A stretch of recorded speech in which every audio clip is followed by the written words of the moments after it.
A few days ago, I got a message from one of the few female ambassadors in the country. She commended me for my recent emphasis on books and reading and wanted to know if I knew where she could pick Chimamanda Ngozi Adichie's latest book in Nigeria.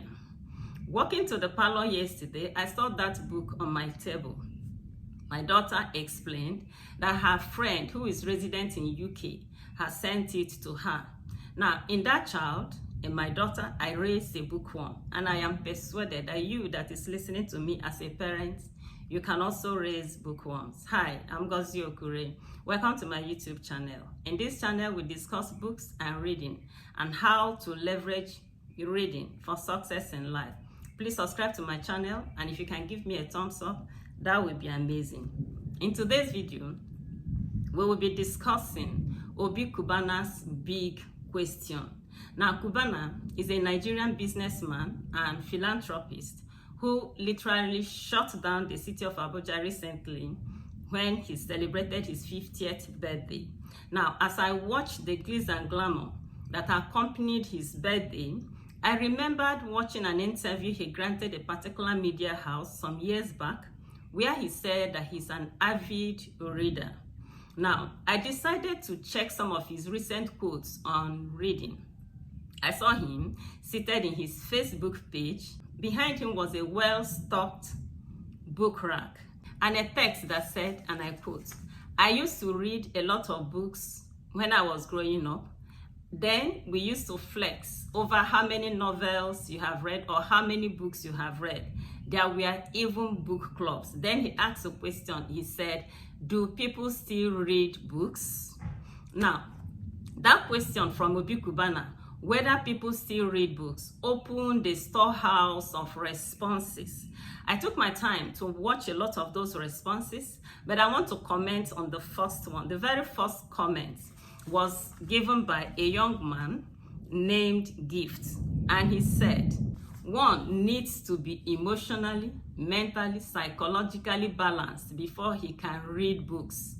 In a country where people find it difficult to eat even once in a day, how do you begin to talk about reading?" I quite agree that the young man is entitled to his opinion, but I see this opinion as a typical example of putting the cart before the horse. You can't begin to talk about being emotionally, psychologically, and mentally balanced before you begin to read. I want to believe that the reverse is the case. It is the books you read that will empower you to become emotionally, psychologically, and mentally balanced. I believe that people will always find a reason, find excuses for not doing the things they ought to do. That young man that's saying that you need to be emotionally balanced before you can begin to read. Maybe somebody can say that books are expensive. Granted, books are expensive, but you see, the digital technology has equally brought great books to our doorsteps through ebooks. These are days when you can access any type of book you want. Every form of book that can empower you today to succeed is available to you in some apps. There are some apps where you can get those books for a penny. They are very affordable in digital format, so you can get those books and read. Now, giving the condition of the country as an excuse for not reading is simply like sentencing yourself to a life of perpetual poverty. We know that most of the ideas you need to exit recessive zones, most of the ideas you need to get out of poverty zones are in books. So why don't you open books and begin to read? Now look at Kubana. If you look at Kubana and he's telling you that he was an avid reader, that he read books consistently when he was growing up, and in his teenage years he read a lot of books. And given the interview I saw that he granted, where he was talking about the fact that he still reads, mentioning the book he was still reading at that particular time when he came for the interview, you can't deny the fact that the books he read growing up and the knowledge he gleaned growing up has turned him into the man he is today.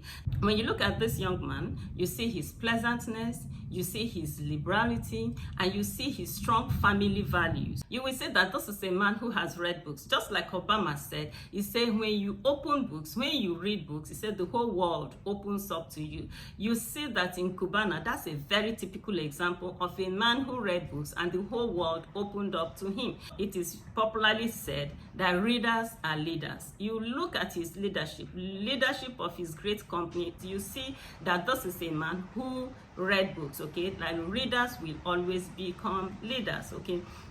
Now, there was another comment that caught my attention, and that was a man who said that over the years he has always read, but that his regret is that he didn't spend time in his teenage years reading financial books. And that resonates with me. You see, in a couple of days from now, I'm having ministration for teenagers. I'm going to teach teenagers on the need for them to have a reading culture.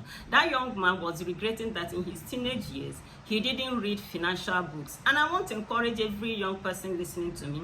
Are you a teenager? Listen to me. And are you a mother to teenagers? Hear me well. I want to encourage you. It's easy to look at Obi Kubana and admire him.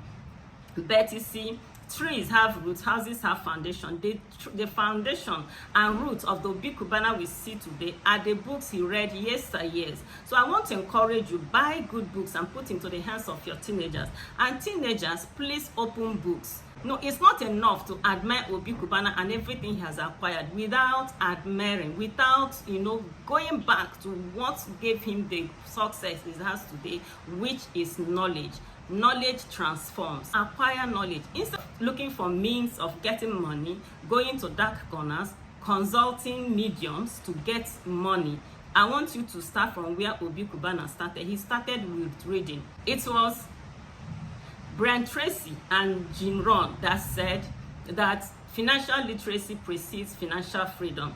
The financial literacy that Obi Kubana acquired helped him to become financially free. So for you young person who wants to be financially free, then open books. There was one quote I saw years ago that said that the secret to becoming a millionaire is that there is no secret. There are no secrets. All the secrets that millionaires have are in the pages of their books. So you want to become like Obi Kubana tomorrow, then start with opening books. Read the books he read.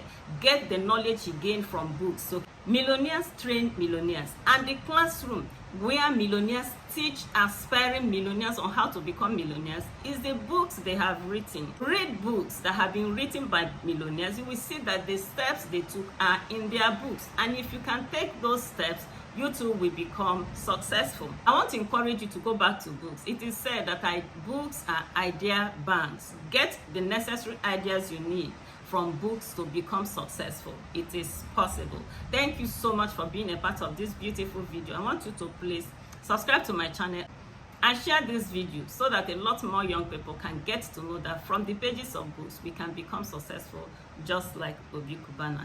God bless you.